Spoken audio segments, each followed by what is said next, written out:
Hello दोस्तों, welcome back to new video. कैसे हैं आप सभी? आई होप आप सब अच्छे होंगे। तो दोस्तों, latest notification Rajendra Prasad government medical college Tanda की तरफ से नोटिफिकेशन आउट की गई है।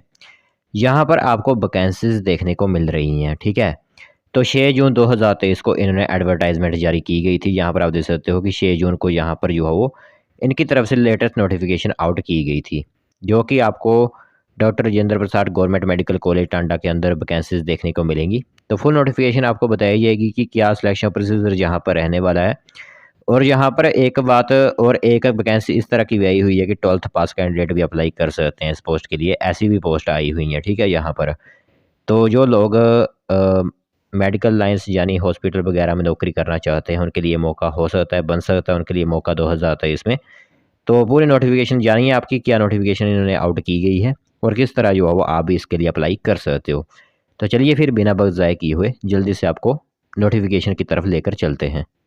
तो दोस्तों, नोटिफिकेशन आप सभी के मोबाइल स्क्रीन पर इस टाइम दिख रही होगी। तो डिपार्टमेंट ऑफ कम्युनिटी मेडिसन की तरफ से नोटिफिकेशन जो 6 जून को आउट कर दी गई थी, जिसके अंदर आपको 3 अलग अलग तरह की पोस्ट देखने को मिलेंगी। ठीक है, 2 पोस्ट तो ऐसी हैं जो कि अपर लेवल की होती हैं, जिनके लिए काफ़ी ज़्यादा क्वालिफिकेशन चाहिए होती है, जैसे कि सीनियर रिसर्च फेलो और जूनियर रिसर्च फेलो। बट जो 12th पास कैंडिडेट्स के लिए नौकरी है वो है डाटा एंट्री ऑपरेटर की। सिंपल जॉब होती है डाटा एंट्री ऑपरेटर, जिनको ये एक कंप्यूटर पर एंट्रीज करनी होती हैं। तो सबसे पहले देख लेते हैं, कोई सीनियर रिसर्च फेलो के लिए अप्लाई करना चाहता है, एक पोस्ट होगी।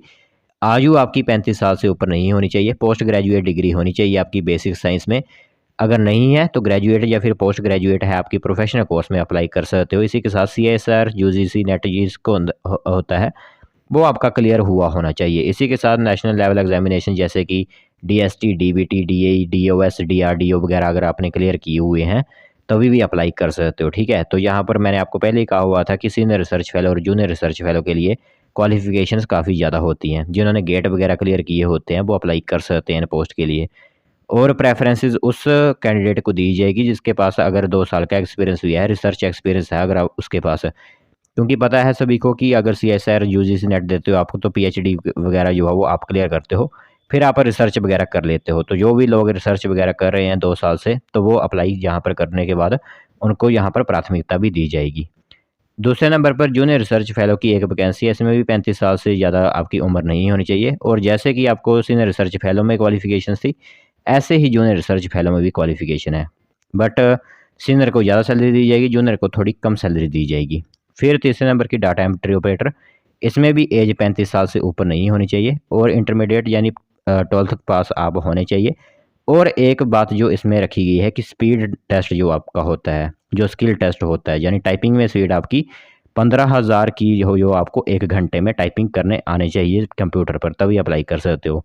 यानी 15,000 कीज़ जो हो आपको 1 घंटे में आपको की डिप्रेशन जो हो वो होना चाहिए, तभी अप्लाई कर सकते हो। नहीं तो आप अप्लाई नहीं कर पाओगे, क्योंकि जब स्किल टेस्ट आपसे लिया जाएगा, अगर वहाँ पर 15,000 अक्षर आपसे नहीं लिखे गए तो आपको बाहर निकाल दिया जाएगा। इसी के साथ यहाँ पर भी उन कैंडिडेट्स को प्राथमिकता दी जाएगी जिनके पास एक्सपीरियंस है रिसर्च प्रोजेक्ट में। ठीक है, अगर आप सेलेक्ट कर लिए जाते हो इन पोस्ट के लिए तो आपको 3 से 4 जगह भेजा जा सकता है। जैसे कि हिमाचल प्रदेश में भी आपको ड्यूटी दी जा सकती है, लद्दाख में दी जा सकती है, उत्तराखंड में, सिक्किम में और अरुणाचल प्रदेश में। क्योंकि मेडिकल लाइन है, अब हॉस्पिटल में लग रहे हो तो आपको ऑल इंडिया कहीं पर भी भेजा सकता है। बट यहाँ पर सिर्फ 5-6 लोकेशन जो है वो दी गई हैं, यहाँ पर कहीं भी आपको जो है नौकरी पर लगाया जा सकता है। अब बात करें सिलेक्शन प्रोसीजर की, तो सबसे पहले जो भी इंटरेस्टेड कैंडिडेट्स हैं वो सिंपल अप्लाई कर सकते हैं। अपने सभी फॉर्म्स वगैरह जो है वो professor and head department of community medicine doctor RGPMC Kangra at Tanda में भेज सकते हो। ठीक है, तो एड्रेस आपको इस जगह पर भेजने हैं अपने सभी फॉर्म।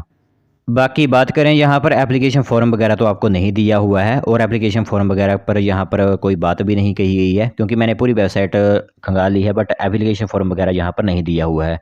ऐसे ही लिखा हुआ है कि candidates have to apply by posting their application. ठीक है, तो यही लिखा हुआ है कि कैंडिडेट्स जो है अप्लाई कर सकते हैं by posting their application and supported document जो होते हैं आपके एजुकेशन क्वालिफिकेशन वगैरह वगैरह के। तो यहाँ पर लास्ट डेट रहेगी आपके फॉर्म पहुँचाने की 1 जुलाई 2023। ठीक है, तो 1 जुलाई 2023 से पहले पहले कभी भी आप फॉर्म जो है वो 3rd फ्लोर यहाँ पर जो मैंने आपको बताया डिपार्टमेंट ऑफ कम्युनिटी मेडिसिन कहीं पर भी पहुँचा सकते हो। चाहे वो बाई हैंड पहुँचा दीजिए, चाहे वो डाक विभाग के द्वारा जो है वो पहुँचा सकते हो। फिर वहाँ पर आपका रिटन एग्ज़ाम होगा, क्योंकि सिलेक्शन प्रोसीजर यहाँ पर रिटन के हिसाब से लिया जाएगा। तो यहाँ पर आपकी जो हो 3 जुलाई 2023 में जो है वो आपका डेट ऑफ रिटर्न एग्जामिनेशन रखा जाएगा। यानी 3 जुलाई को आपको जो है वो रिटर्न के लिए भी जाना पड़ेगा। और रिटर्न कहाँ पर होगा वो बता देते हैं आपको। तो आपका वेन्यू रखा गया है 3rd floor lecture hall community medicine doctor RPGMC Kangra at Tanda. यानी कांगड़ा के अंदर जो टांडा मेडिकल कॉलेज है वहीं पर आपका जो 3rd फ्लोर में एग्जामिनेशन कंडक्ट करवाया जाएगा। बाकी टाइम ऑफ एग्जामिनेशन 11 से 12, सिर्फ 1 आवर का जो है वो एक टेस्ट कंडक्ट करवाया जाएगा।